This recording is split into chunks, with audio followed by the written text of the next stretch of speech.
You guys got no chance.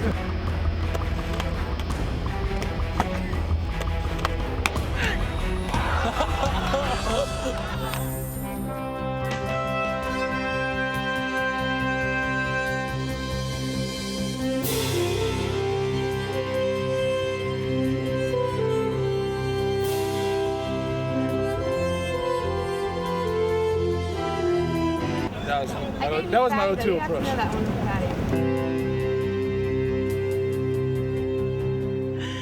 Your consoling case, Jennie Finch. Welcome to Chelsea Piers, Major League Baseball celebrating National Girls and Women in Sports Day, youth activations all across the country through Play Ball. I'm with Jennie. Good morning to you. Thanks for taking the time. This is going to be a bustling activity here today. What's going on, Jennie? Yes, we're so excited. We have about 80 kids coming in, and we just get to play ball. So we're going to be playing some wiffle ball. We're going to be running around, just having fun and introducing these kids to the game of baseball in a fun and just exciting way. This is so exciting for me because I remember watching you. It was the blonde ponytail, Jennie. It was the bow. It was the confidence. I remember when the ball was released, you're basically on top of the batter like Randy Johnson. I thought, oh gosh, I want to be like Jennie Finch. And so many of the people, girls, want to be like you who are here today. Why is it so important, do you think, for Major League Baseball to celebrate girls in sports now and in the future?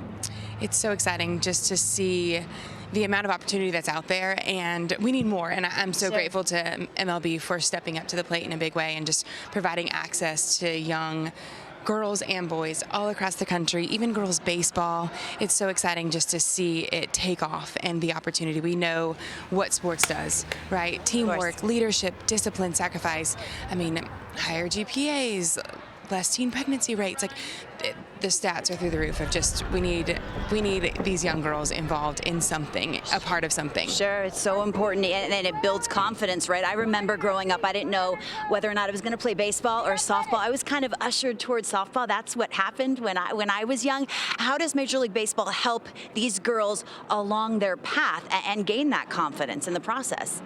We have such an incredible staff, development crew, that we have the Breakthrough Series, so we bring girls in, and it's not just like in and out. We're truly investing in every area of their life, from nutrition to getting them ready for college to anything that we possibly can, and exposing them to women in the game that have done and played at every single level. And so through camps, clinics, exposure, just relationship building, I think, and all across the country through the academies and the RBI leagues, there's so much going on, and Major League Baseball has their fingerprints all over the country and even internationally, which is really exciting just to see now that these young girls can look up and see women who play baseball and who play softball. Internationally, that's such an interesting point, because I remember talking with our commissioner a couple years ago, and he talked about growing the game internationally. Jennie, he didn't just mean baseball. I mean, softball's in over 140 countries now. That's a huge step for the game. Absolutely. I love, hearing about Team USA going over to Japan and playing in front of 40,000 people. Like, it's so exciting to see, and we have so much more room for growth, but we have to celebrate how far we've come. But I think, too, with hope, looking towards the future of what is to come. What I think is so important to teach these young people here today and through baseball and all the programs that you were talking about is failure, right? This is a game of failure, and for our young people, they have to know how to deal with failure. I was going to ask you, how do you deal with failure? I don't think you ever failed, but that's an important aspect for these kids. For sure, and I always tell young athletes, like, I've probably failed more than you've even attempted, and I have two older brothers who constantly made me fail, so I think, like, they lit the fire within me, and you realize, okay, this is either going to make or break me, and I want it to make me. And so you just got to cling and pull towards the positive, and I think it's that growth mindset versus fixed mindset, right? Like, there's no such thing as failure. I'm learning, I'm growing, I'm moving forward, and I'm going to be better from it. I wanted to be you when I grew up. Who did, even though we're the same age, I wanted to be you. Who did you want to be? Who did you want to emulate? Oh gosh, Lisa Fernandez was someone that I looked up to. I had a poster on my wall. Love her. She was fierce. Still is fierce. She, pitched. She played third base, and she could crush the ball as well.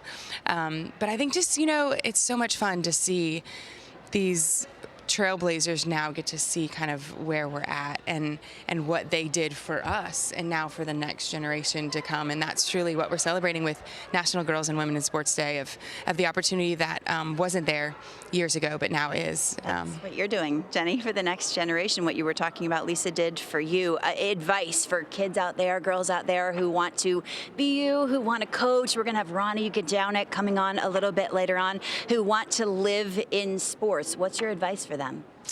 Just keep your head down, look around, enjoy the process, network. And I love seeing, like, not only, like, yeah, there's professional softball, but to see the women now in Major League Baseball in all areas, from the legal team to the communications department to the softball development side. Like, there's so much opportunity through sport, and the foundation that you're gaining through sport right now, the failure you're experiencing, is going to help you one day. So just keep grinding away and enjoy it, love it, and just share what you've learned with others. There's room for everyone, isn't there? Yes, absolutely. Maddie, Jennie Finch, are you kidding me? I'm Yes. fangirling Wow. over here. I'm Awesome. nervous. Lauren drew the better assignment today, as per usual.